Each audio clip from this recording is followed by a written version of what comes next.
மரியாதை பக்தியுடன் அரசனின் முன்னே வைத்தனர். அரசன் சத்யநாராயண விரத மகிமை அவரது பேராற்றல் அறியாது அலட்சியமாக பார்த்து பிரசாதத்தை உண்ணாமல் நாடு திரும்ப முனைந்தான். நாடு திரும்பியதும் கொடுமை நிகழ்ந்திருந்தது. அவனது அரச எதிரிகள் கைப்பற்றி விட்டார்கள். மனைவி மக்களை காணவில்லை.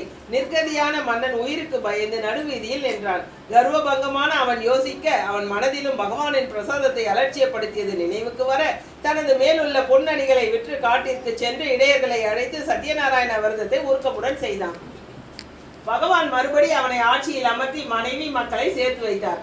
அரசன் தவறாது காலகாலமாக பௌர்ணமி அன்று சத்யநாராயண விரதம் செய்து நல்லாட்சி செய்து வந்தான். சத்யநாராயணன் கலியுகத்தில் கண்கண்ட தெய்வமாய் வந்துள்ளார். அவனது விரதத்தை பயபக்தியுடன் செய்து பூஜிக்க சகலவித நன்மைகளும் மேன்மைகளும் வரும். துக்கம் தீரும், சௌபாக்கியம் வளரும், பிணி தீரும், செல்வம் நிரந்தரமாய் நின்று நிலைக்கும், மனைவி மக்களிடையே அன்பு வளரும், வெறுப்பு நீங்கும், கணவன் மனைவி ஒற்றுமை வளரும், தொழில் சிறக்கும், உத்தியோக உயர்வு வரும், வராததெல்லாம் வந்தடைந்து இன்பம் தரும் என்று சுத பௌராணிகர் விளக்கினார். சத்யநாராயணன் மகிமையால் அருள் சக்தியால் அந்தணனாக இருந்து பூஜித்தவர் சதானந்தராக பிறந்து குசேலராக கண்ணன் திருவருள் பெற்றார். மன்னன் குகனாக பிறந்து ராமன் அருள் பெற்றார். இவ்வாறு தசரதனாக குகனாக பிறந்து ராமன் அருள் பெற்றதும் உண்மை.